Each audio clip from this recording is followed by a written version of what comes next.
अस्सलामुअलैकुम। SMTV global के साथ मैं हूँ आमना अनफाल। सबसे पहले न्यूज़ हेडलाइंस।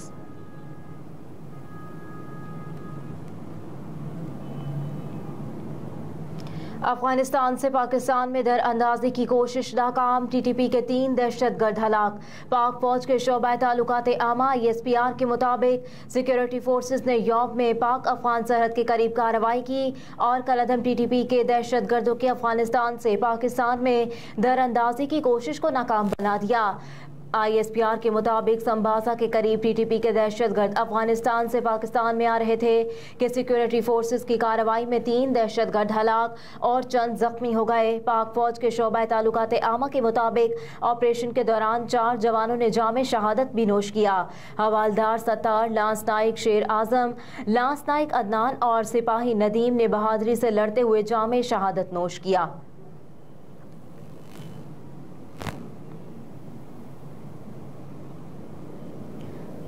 खैबर पख्तूनख्वा के इंतहाई मतलूब दहशतगर्दों की फहरिस्त जारी। लाखों रुपए इनाम भी मुकर्रर। CTT की जानिब से जारी फहरिस्त में 30 दहशतगर्दों के नाम और तस्वीर शामिल हैं, जिनका ताल्लुक बन्नो, लकी मरवत, DI खान और दीगर अजला से है।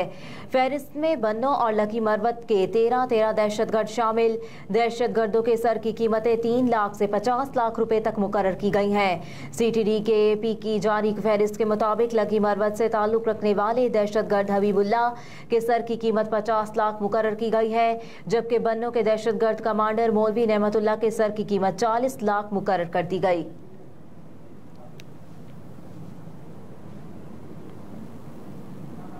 साइफर केस FIA का चालान अदालत में जमा। इमरान और चेयरमैन शाह महमूद कुरैशी कसूरवार करार।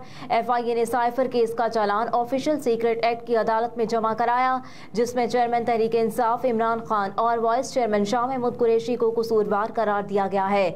FIA ने चालान में चेयरमैन तहरीक इंसाफ इमरान खान और शाह महमूद कुरैशी को ट्रायल करके सजा देने की इस्तदा की है। ज़राए के मुताबिक तहरीक इंसाफ के साबिक general secretary Asad Umar FIA के मुल्जिमान की लिस्ट में शामिल नहीं, जबकि चालान में साबिक principal secretary Azam Khan FIA के मजबूत गवाह हैं और आजम खान का 161 और 164 का बयान चालान के साथ मुंसलिक किया गया है। ज़राए के मुताबिक चालान के मुताबिक चेयरमैन तहरीक इंसाफ ने साइफर अपने पास रखा और स्टेट सीक्रेट का गलत इस्तेमाल किया।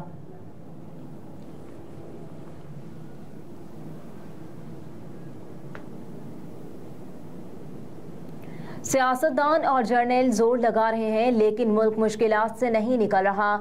मौलाना फजलुर रहमान जमियत उलमा इस्लाम फ़े के अमीर मौलाना फजलुर रहमान ने कहा कि रियासत मदीना बनाने वाला आया और मुल्की मईशत 47वें नंबर पर चली गई। अब सियासतदान और जर्नल भी जोर लगा रहे हैं, लेकिन मुल्क मुश्किलात से नहीं निकल रहा। फैसलाबाद में नामूसे रिसालत कॉन्फ्रेंस से खिताब करते हुए मौलाना फजलुर रहमान ने कहा कि सीरत और सूरत के हिसाब से हज़रत मोहम्मद मुस्तफ़ा सल्लल्लाहु अलैहि वसल्लम जैसा कोई दूसरा नहीं हुआ। कहा कि इस्लाम के नाम पर हासिल किए गए मुल्क में नाहक खून बह रहा है। इंसानियत को आज अमन चाहिए। मस्तूंग में मिलादुन नबी सल्लल्लाहु अलैहि वसल्लम के जुलूस पर धमाके करने वाले दुनिया को क्या पैगाम देना चाहते हैं? दहशतगर्द की दहशतगर्दी का मकसद आलमी सतह पर पाकिस्तान की मईशत को नुकसान पहुँचाना है।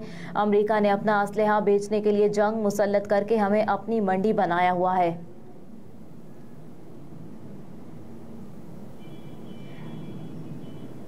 फैसलाबाद सेक्शन पर रेलवे पुल का पिलर गिर गया। शादरा के करीब फैसलाबाद सेक्शन पर रेलवे पुल का पिलर गिरने से लाहौर से फैसलाबाद तक ट्रेन सर्विस मुअत्तल कर दी गई। रेलवे हुकाम का कहना है कि शादरा के करीब फैसलाबाद सेक्शन पर रेलवे ट्रैक पर पुल का एक टेयर टेढ़ा हो गया। पुल का टेयर टेढ़ा होने से लाहौर फैसलाबाद सेक्शन पर ट्रेनों को डाइवर्ट कर दिया गया है। रेलवे हुकाम का बताना है कि ट्रेनों को वजीराबाद की तरफ से डाइवर्ट किया जा रहा है और साथ ही पुल की बहाली का काम शुरू कर दिया गया और 72 घंटे में ट्रैफिक बहाल कर दी जाएगी। तर्जुमान रेलवे के मुताबिक रेलवे बुर्ज का पिलर नाकारा होने पर लाहौर ता फैसलाबाद ट्रेन सर्विस मुअत्तल की गई है, जिसके पेश नज़र लाहौर से कदियाँ के दरमियान चलने वाली माड़ी एक्सप्रेस, लाहौर और फैसलाबाद के दरमियान चलने वाली बदर एक्सप्रेस और गौरी एक्सप्रेस मनसूख कर दी गई। तर्जुमान रेलवे ने मजीद बताया कि काराकरम एक्सप्रेस साहिवाल के रास्ते कराची के लिए रवाना होगी।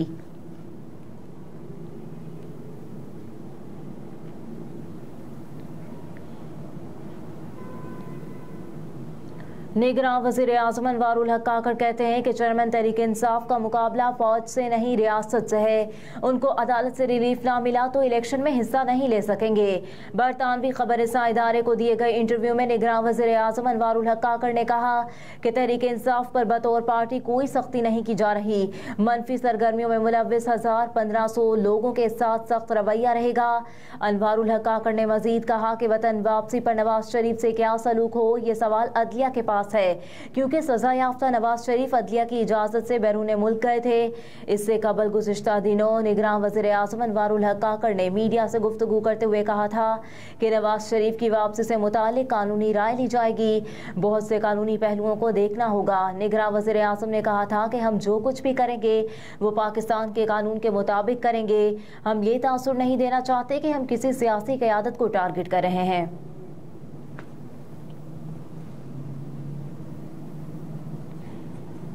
हंगू थाने की मस्जिद में खुदकुश हमले का मुकदमा दर्ज कर लिया गया। खुदकुश हमले में एक पुलिस एहलकार समेत 5 अफराद जाँ बहक जबकि 12 जख्मी हुए थे। DNA टेस्ट के लिए हमलावर के जिस्म के नमूने हासिल कर लिए गए। FIR के मुताबिक 2 नामालूम मोटरसाइकिल सवारों ने पहुंचते ही फायरिंग शुरू कर दी, जिसके बाद वहां मौजूद संतरी ने भी जवाबी फायरिंग की। FIR के मुताबिक पुलिस एहलकार सईदुर रहमान ने फायरिंग करने वाले दहशतगर्द से बंदूक छीन ली, जिसके बाद फायरिंग करते ही गेट के करीब धमाका हुआ। खुदकुश धमाके से मुतालिक दाखिल की गई FIR के मतन के मुताबिक पुलिस ने बर वक्त कार्रवाई करके खुदकुश हमला आवर को मस्जिद के बाहर हलाक कर दिया। फायरिंग के तबादले के दौरान नमाजी मस्जिद से बाहर निकले, लेकिन इस दौरान दूसरे खुदकुश हमला आवर ने मस्जिद में दाखिल होकर खुद को उड़ा लिया।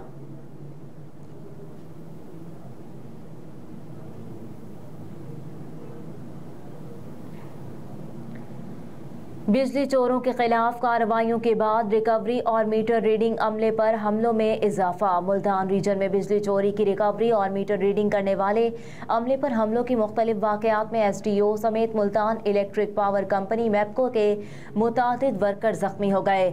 मुल्तान रीजन में बिजली के बिल की किस्त करवाने के लिए आए शख्स ने SDO पर पिस्तौल तान ली, जिसके बाद साथियों के साथ मिलकर उन्हें तशद्दुद का निशाना भी बनाया। पुलिस की जानिब से SDO पर तशद्दुद के वाक़े का मुकदमा दर्ज लिया गया। दूसरी जानिब मीरपुर खास में मुश्तइल अफराद की जानिब से Hyderabad electric supply company Hesco की टीम पर हमले का मुकदमा भी दर्ज कर लिया गया। मीरपुर खास के इलाके सैटेलाइट टाउन में मुश्तइल अफराद की जानिब से हेस्को टीम पर हमले और तशद्दुद के वाक़े में हेस्को अफसरान और एहलकारों ने करीब एक घर में छुपकर अपनी जान बचाई। Faisalabad electric supply company FESCO की जानिब से रीजन के 8 अजला में बिजली चोरों के खिलाफ कार्रवाइयों के दौरान 73 बिजली चोर पकड़ने के साथ बिजली चोरों पर 73 लाख रुपए के जुर्माने भी आयद किए गए।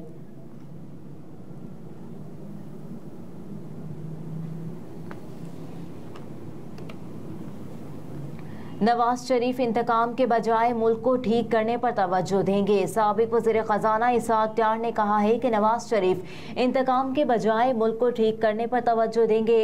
मीडिया से गुफ्तगू करते हुए उन्होंने कहा कि पार्टी का बयानिया नवाज शरीफ ने तय किया, एक ही काम हो सकता है, मुल्क को ठीक करें या इंतकाम लेने में लग जाएं। इसहाक डार ने कहा कि नवाज शरीफ ने 2017 के किरदारों के एहतसाब का मामला अल्लाह पर छोड़ दिया था। नवाज शरीफ पर जुल्म करने वाले रुस्वा हुए, कम अरसे में सब किरदार बेनकाब हुए। चंद रोज कबल लंदन में नून लीग की आला क़यादत के इजलास के बाद मीडिया से बात करते हुए नून लीग के सदर शहबाज शरीफ ने कहा था कि नवाज शरीफ की वतन वापसी की तारीख में कोई तब्दीली नहीं हुई, वो 21 अक्टूबर को वतन वापस आएंगे।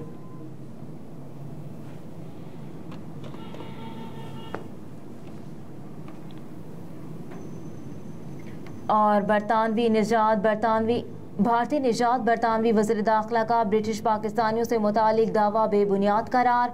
DR रेगुलेटर ने इनके ब्रिटिश पाकिस्तानियों से मुतालिक बयान को बेबुनियाद करार दे दिया। बरतानवी मीडिया के मुताबिक रेगुलेटर ने वज़ीर दाखिला के ग्रूमिंग गैंग से मुतालिक दावे को बेबुनियाद करार देते हुए कहा कि इस वेला ब्यूडमैन ने गलत और बेबुनियाद दावा किया था कि बरतानिया में तकरीबन तमाम ग्रूमिंग गैंगर ब्रिटिश पाकिस्तान चलाते हैं। मीडिया रेगुलेटर ने कहा कि हर्यूरमैन का ये बयान गलत है, क्योंकि बरतानवी वजारत दाखिला की अपनी रिपोर्ट में ये बात सामने आई है कि बच्चों के एजेंसी इस्तेहसाल में मुलव्विस ग्रूमिंग गैंग्स के बेशतर मुल्जिमान सफ़ेद फॉर्म हैं।